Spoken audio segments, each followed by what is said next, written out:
Good morning guys. Welcome back to my channel. Pangwalong araw na natin ang pagpapagawa ng aming bahay. 5:30 pa lang ngayon. For the meantime, dito muna tayo focus. Yung ginagawa ng mister ko, gagawin nila ng anak ko. Nag-umpisa na sila ngayong umaga.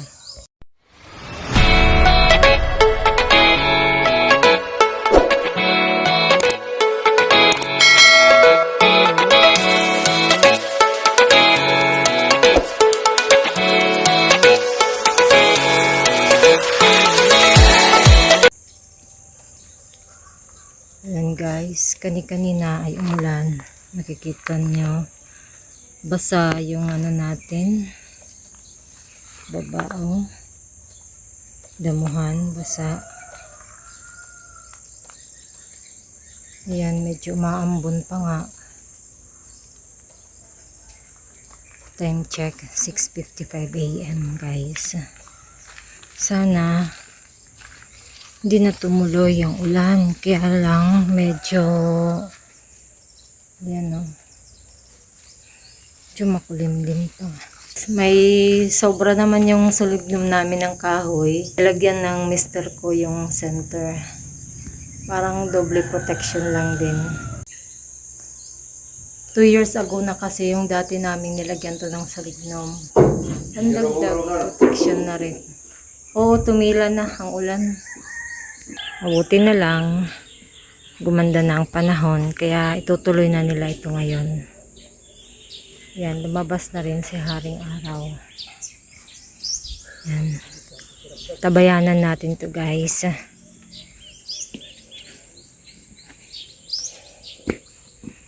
Kung paano ang proseso ng paggawa niya.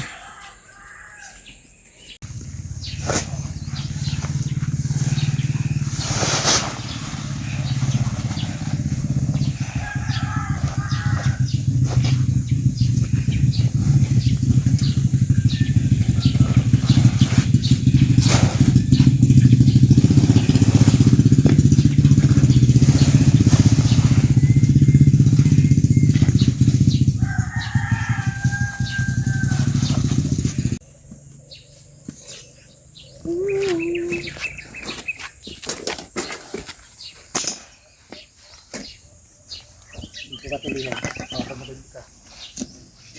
Paglagay ko every plywood, lagyan mo ng nalagyan ng tire wire ito para hindi maghiwalay. Pagkatapos yung tire wire, pag nasa ano na yan, hindi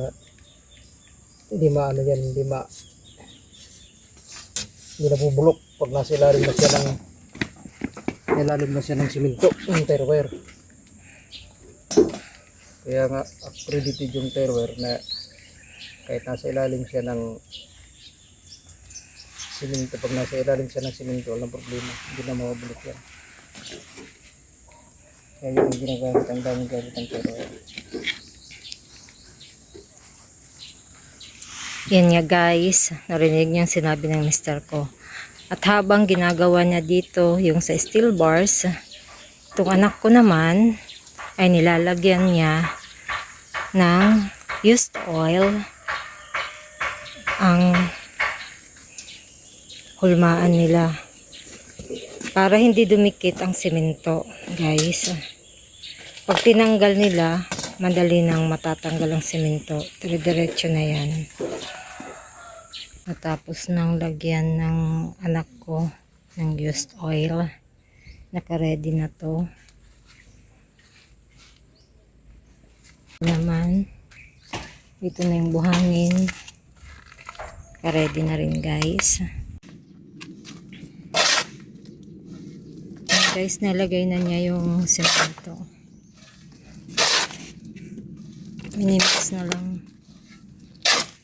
muna bago ilagay ang tubig. Dito naman guys sa bahay namin, pang 8 days na nga, gaya ng sinabi ko kanina. Ito, tuloy pa rin ang trabaho nila. Dire-diretso guys. 4 sila ngayon lahat.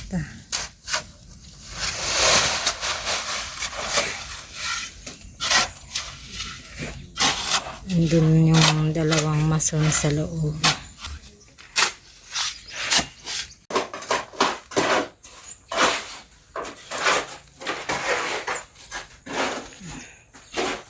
Tapos na rin yung nagawa. Hanggang mamaya nga ito matatapos na to guys. Yung ditong banda. Ayan. Maaga pa naman, 9 o'clock pa lang ngayon.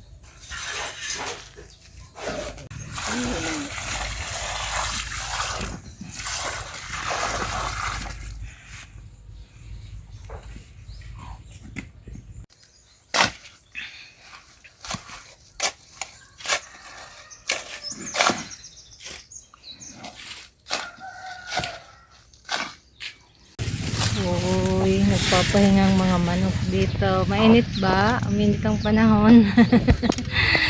Nanguha kami ng bayabas. May hinog. Ayan na. Hinog guys. Dito. Malapit lang to dito. Ito yung sa lupa ng pinsan namin to. Kung saan kami nakikitira. Dito na rin kami nagmimix. Ang ginagawa ng mister ko at ng anak ko. Ito yung ginagawa naming bahay, katabi lang.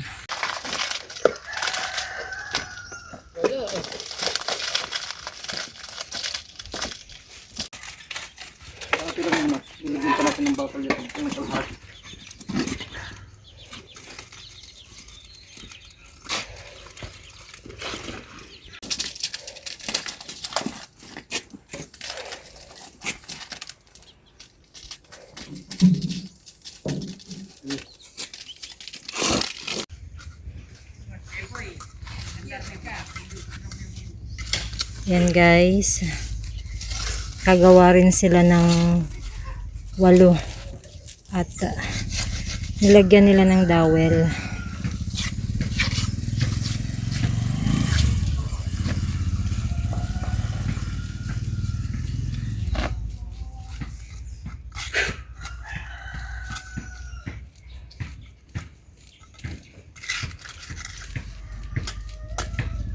Naayos na lang ng anak ko. Delivery namin ngayon guys, 150 pieces na hollow blocks. Balit, kulang lang ito nung previous day na nag-order kami ng 500 pieces na deliver nila sa kanilang truck ay 350 lang. Kaya ngayon yung bando, yung nilagyan nila, hindi daw available yung truck nila, nasa biyahe din. Bali, kaya naman daw ng 150 pieces. Ng papaya. Snack namin ngayon.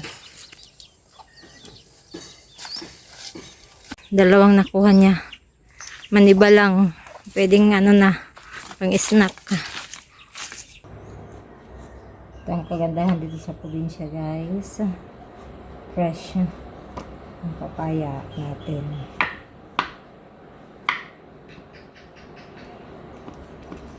Ito ay makakabili sa Manila ng manibalang papaya. Yung hindi pa masyadong hinog ba, pwede natin makain. Ganito lang.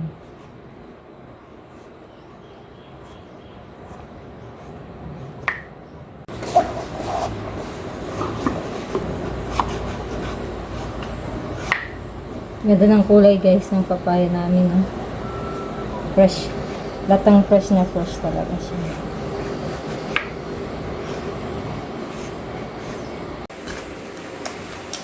Kain tayo guys. Papaya, merienda.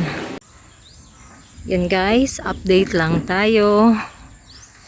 Time check. 4:20 na.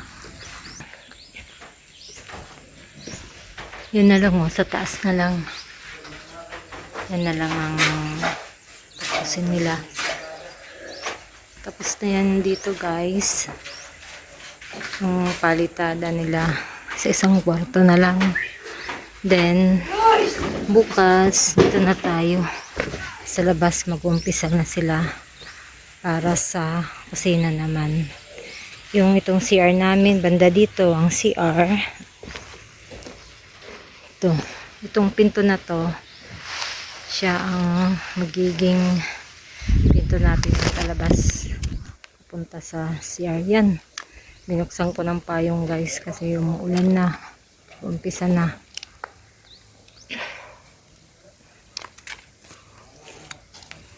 Ito naman, update ko lang din, itong pinto na to, yan ang pinto papunta sa kusina guys.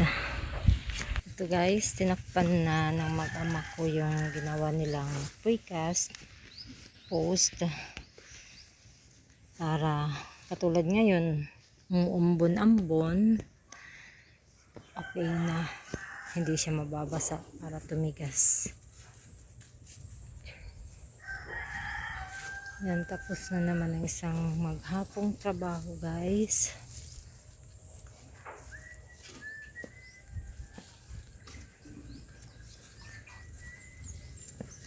It's been a blissful day to all of us. Thank you so much for watching everyone. Please like, share, and subscribe at pakihit na rin ang notification bell para lagi po kayong updated sa susunod ko po mga videos. Thank you so much everyone.